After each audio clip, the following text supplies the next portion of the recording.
Welcome to the Dairy News and Views podcast, a production of the Iowa State University Extension and Outreach Dairy Team. Our podcast covers current educational, research, and industry tools available for your operation to manage healthy cows and calves while producing the highest quality dairy products.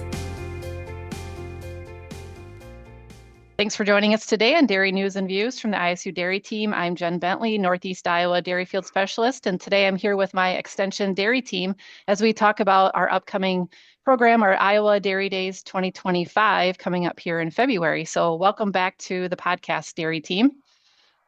Happy to be here, Jen. Thank you. Yeah, so we wanted to just give an update about our upcoming Dairy Days. We do this annually every year, and this year you'll notice that we moved it to February. We're hoping the cold weather doesn't follow us into February, but right now it's, -3, 5, depending where you're at. Too cold. So too cold. So let's see what February brings, right? Yeah, it seems like every year we plan this for end of January, and then maybe we're going to get a snowstorm, and we always debate canceling a couple of these. So we're hoping move it back a month, and it maybe the weather will cooperate, or maybe we'll get a late February blizzard. Who knows? We'll see.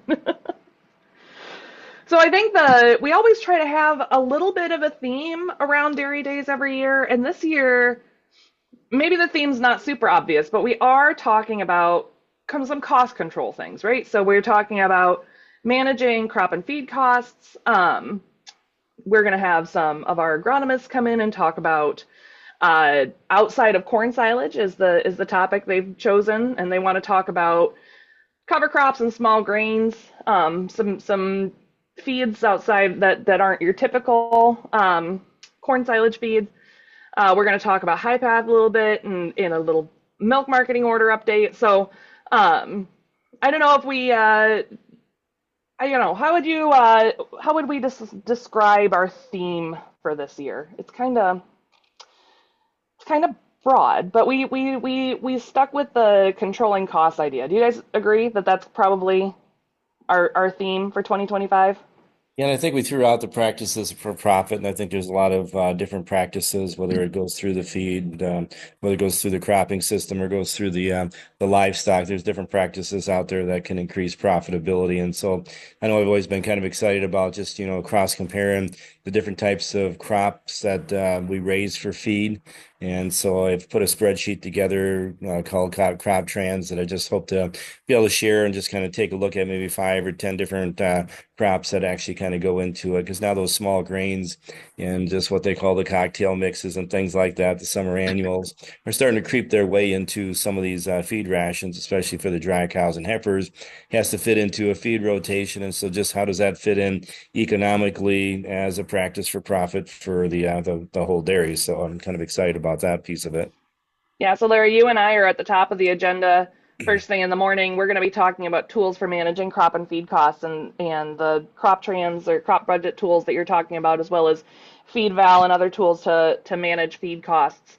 We're going to be kicking off the morning with that. And then we're going to have our agronomy folks on. Like I said, they're going to talk about cover crops and small grains potential in an operation and the benefits of having an alternative silage like forage sorghum on the farm due to past pressures. Again, maybe managing some risk around feed production there and cost of feed production. And then we're going to, after the agronomist talk, and depending on the location, you might get Shelby Gruss, you might get Josh Michael, you might get Rebecca Vitito. But after the agronomists give their little speech, we're going to hand the podium over to Philip. So, Philip, what are you going to be talking about? Well, I don't know yet because it's a whole month away. Yeah. I'll give it Well, generally speaking, what are you gonna? Well, I'm going to give an update on the high path avian influenza outbreak that's happened this year in 2024 and what's happened in 2025. I'll talk about the silo testing program, and you got to give an update then. A lot can change in the next month, just like it's been changing all year. We'll see what happens. So it'll be an update on high path, a little bit about the science of it and what we know, and then some about the regulations. And then just in time, Philip's going to wrap up. We're going to have lunch. Lunch is going to be sponsored by local folks at each location. That's one of my One of my favorite parts of Dairy Days is the local flavor that we get.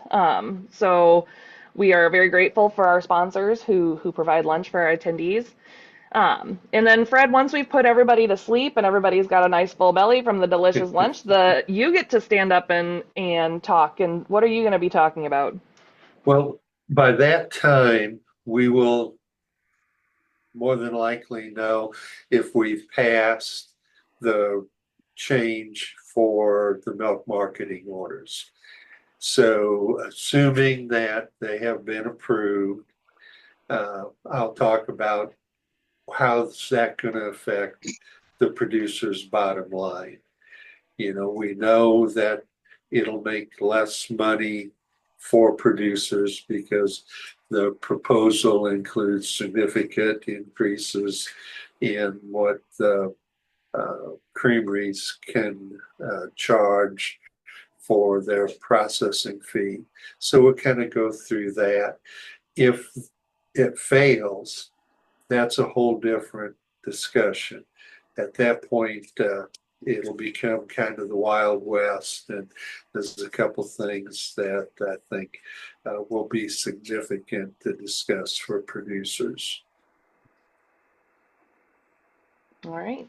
And then Jen, you managed to somehow keep yourself off the speaker list this year, but you're going to be helping us wrap up the day with a summary and facilitated discussion of the 2024 Iowa Dairy Survey. Larry named this for us because Larry's better at naming things than the rest of us are. So Larry named this session the 2024 Iowa Dairy Survey, and the survey says, ... what say you? So we are not just wanting to talk to you and show you a bunch of slides and talk at you all day. We want to hear what our producers have to say. So Jen, why should folks be interested in that final session we have there? Yeah, I think this is a great time for producers. Well, just coming to Dairy Days is a great time to network with your fellow dairy producers and friends. It's just a great time to network. I know there's a lot of chatter over lunch, but I think this gives us another opportunity to just talk about the dairy industry and listen to the producers and understand what is impacting them right now and what concerns they have. We can evaluate a little bit of the Iowa Dairy Survey, kind of go through some of the hot things that came through on that and pull out those and talk about those and kind of see where our Iowa dairy industry is headed here in the next couple of years. And we want to remind that this will be brand new information. I mean, Hot off the press, not even on the press yet. This will be pre-press, yes. And I think it's we want to host this as a little bit more of a listening session too. So we want to hear what you guys think about this. We want to hear what you think your challenges are as dairy producers in the state. And we will use that information, hopefully to plan some future programs or to develop resources to help folks with what's on top of their minds right now. So this is useful. We hope this will be useful for producers who are attending, but also us on the core dairy team. So I'm pretty excited about this. I think it's going to be pretty neat. Our beef colleagues do listening sessions on a regular basis, and I've always just thought that was a really neat opportunity for them. To get the pulse of the industry. So we're copying them a little bit and excited to try it out. So Larry, I think you've probably been to more Dairy Days than any of us. Is that right? That'd probably be a pretty good guess. I suspect this will probably be my 35th or maybe my 36th Dairy Oh, Days. wow. And I'm 36 years old, as I love to remind you. Yeah, you get that in every now and then. Yeah. Yeah, so it's been a long time standing tradition of hosting the Dairy Days in Iowa, and it started even quite a few years before I was even here. So, yeah, there's definitely been. So I guess I've been here 25 to 26 years. So I guess the first 10 years were in Wisconsin, but I bet Dairy Days is that old here. So people will definitely remember the name of Dale Thorson, who kind of spearheaded a lot of those, and Lee Kilmer and Leo Timms from back in the day of making their visits out to the dairy areas of Iowa. So yeah, it's a big tradition. Yeah, and Dale usually comes to these still, right? It's yeah, always been it's always a treat for me to see him without a doubt. at one of the locations. Yeah, yeah. So And He along, still consults and he's still in a learning phase like we all should be. So yes, lifelong learner for sure. when I first started in extension and we had these dairy days, we would ask producers to bring in TMR samples and do the Penn State shaker box. And Gail, this year you're asking producers to bring in silage samples to do an NIR analysis. You want to talk about that? Yeah, so I have my fancy NIR machine. It can do dry matter, it can do fiber. It's not going to give everything that you need to balance a perfect ration in your CNCPS model, but it's a great screening tool for corn silage. And it's pretty neat. It takes like 30 seconds to run.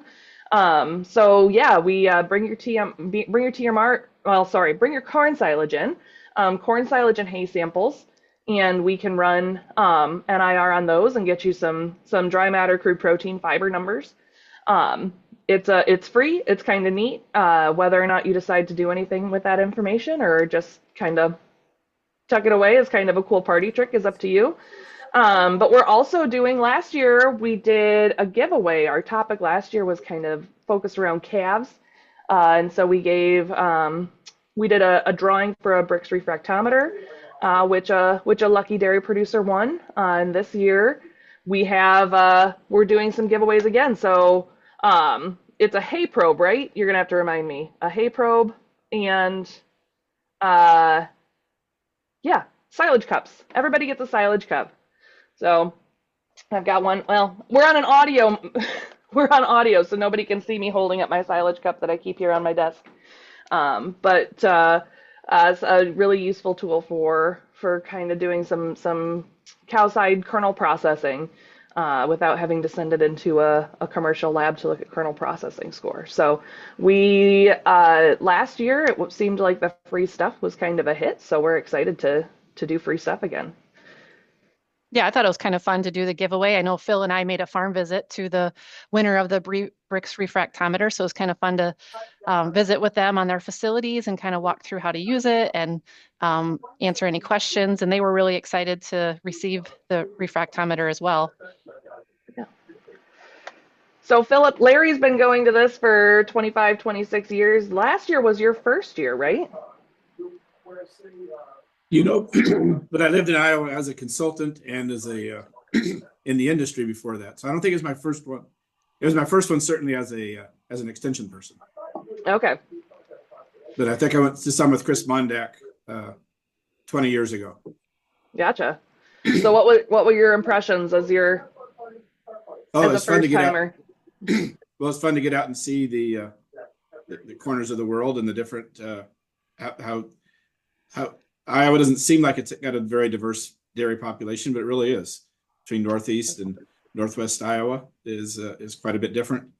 And then it was also fun to go to all the meat lockers we got to visit.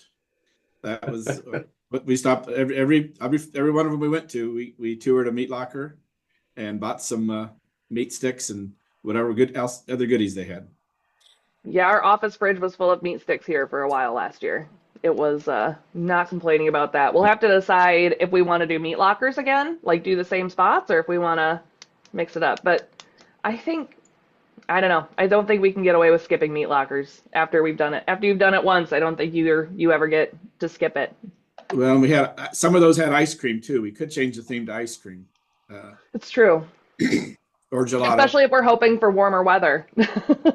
I was just going to say, yep, we'll have to do gelato when we're here Yes. in Northwest Iowa. I think that's one of my favorite things about Dairy Days. You're exactly right, is that we get to see the local economy, the local dairy economy, the people that are pushing the dairy industry forward, and it's really fun to get deep with the people around the state. And in the conversations that we have and getting to meet people face to face, I think is really enjoyable. So, Fred, I don't think, has Northwest Iowa location been going as long as the Northeast Iowa locations, or is that something that you started when you took the position here?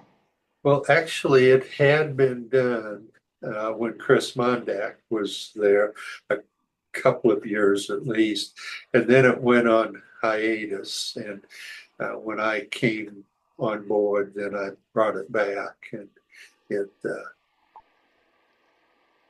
looks a little different than Yeah. maybe Eastern Iowa does.